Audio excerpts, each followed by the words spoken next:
నమస్తే, welcome to ఒక మాట. మాఘమాసం దినకరుడు మకర సంక్రమణలో ప్రవేశించే సమయంలో వచ్చే ఈ మాసం అంతా కూడా అతి పవిత్రమైందిగా చెప్తారు. ముఖ్యంగా మాఘశుద్ధ చవితి రోజు వినాయకుడికి ప్రత్యేక పూజలు నిర్వహిస్తూ మాఘమాస విశిష్టత, నదీ స్నానాలు, చవితి వినాయక పూజ గురించి పూర్తి వివరాలు తెలుసుకునే ముందు మా ఒక మాటను షేర్ చేయండి, సబ్స్క్రైబ్ చేయండి.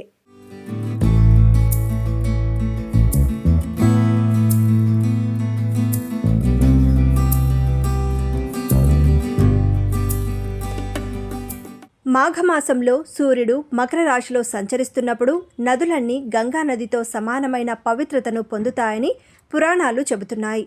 ఈ కాలంలో చేసే తెల్లవారుజాము స్నానాన్ని బ్రహ్మ ముహూర్త స్నానం అంటారు. ఇలా చేయడం వల్ల గత జన్మ పాపాలు తొలగిపోవడమే కాకుండా విష్ణుమూర్తి అనుగ్రహం లభిస్తుందని భక్తుల నమ్మకం. ముఖ్యంగా ప్రయాగ వంటి పుణ్యక్షేత్రాల్లో త్రివేణి సంగమ స్నానం అత్యంత శ్రేష్టమని చెబుతారు. ఈ మాసంలో నదీ జలాలు దైవశక్తిని కలిగి ఉంటాయని, ప్రతిరోజు స్నానం చేయలేకపోయినా కనీసం మాఘ పూర్ణిమ నాడైనా నదిలో మునక వేస్తే సకల శుభాలు కలుగుతాయని ధర్మశాస్త్రాలు ఘోషిస్తున్నాయి.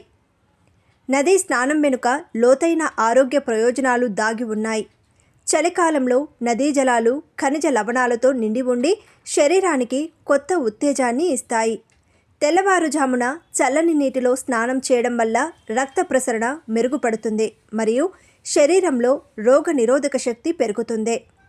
సూర్యోదయానికి ముందు నదిలో మునిగినప్పుడు గాలిలోని ఓజోన్ మరియు నీటిలోని ఔషధ గుణాలు చర్మ వ్యాధులను నివారిస్తాయి. మాఘ స్నానాన్ని నదిలో చేయడం ఉత్తమం. కుదరని పక్షంలో ఇంట్లోనే నదులను స్మరిస్తూ స్నానం చేయవచ్చు. స్నానం చేసిన తర్వాత సూర్య భగవానుడికి ఆర్ఘ్యం వదిలి దీపదానం చేయడం విశేష ఫలాన్ని ఇస్తుంది.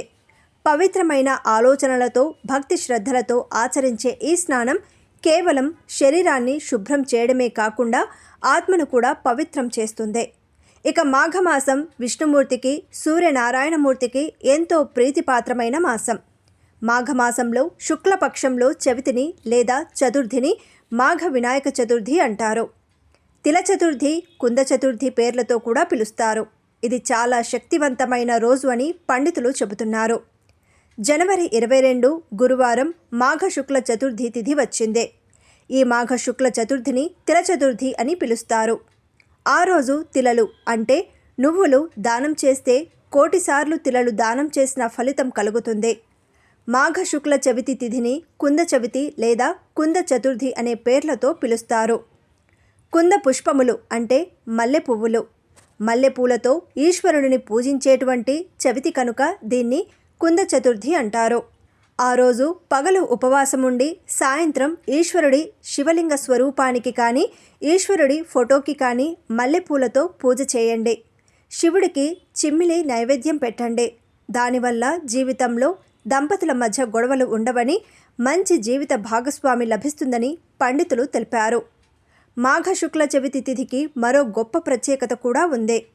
దీన్ని మాఘ వినాయక చతుర్థి అనే పేరుతో పిలుస్తారు.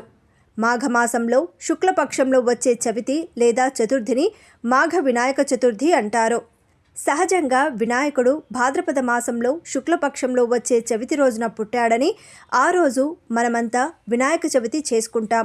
అయితే భాద్రపద మాసంలో మహిళలు రజస్వల దోషాల వల్ల, ఏటి సూతకాల దోషాల వల్ల, మైల వల్ల కానీ, ఏ ఇతర ఆరోగ్య వృత్తిపరమైన కారణాల వల్ల కానీ వినాయక చవితి రోజు వినాయకుడి పూజ చేసుకోలేని వారు, వరసిద్ధి వినాయక వ్రతకల్పం చేసుకోలేని వాళ్ళు ఆ రోజున వినాయకుడిని పూజిస్తే ఎంతటి అద్భుతమైన ఫలితం కలుగుతుందో అంతే ఫలితం రావాలంటే మాఘ వినాయక చతుర్థి రోజున వినాయకుడిని పూజించాలి.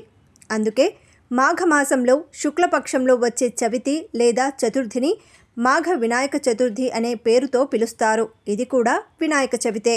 ఇక వసంత పంచమి హిందూ మతంలోని ప్రధాన పండగల్లో ఒకటే.